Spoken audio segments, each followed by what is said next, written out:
আসানসোল পৌর নিগমের কমিশনার হলে এক বৈঠক করা হয় মঙ্গলবার। এদিন এই বৈঠকে উপস্থিত ছিলেন যুগ্ম ডেপুটি মেয়র অসীমুল হক ও অভিজিৎ ঘটক, MMIC গুরুদাস চ্যাটার্জি সহ আরও অনেকে। এদিন এখানে আলোচনার বিষয় ছিল আসানসোল পৌর নিগমের বিভিন্ন বিভাগের আধিকারিকদের বেতন বৃদ্ধি নিয়ে আলোচনা করা। ফর্ম করা হয়েছে যে কমিটি আপনার স্টাফেদের নানান সমস্যা নিয়ে আলোচনা করে তার সমাধানের চেষ্টা করা হচ্ছে।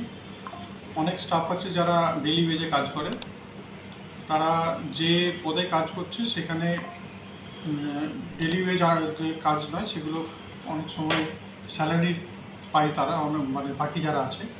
এই ধরনের কিছু ডিসপ্যারিটি আছে যেখানে আমাদের স্টাফেদের একই রকম কাজের আলাদা আলাদা রকম তারা স্যালারি পাচ্ছে।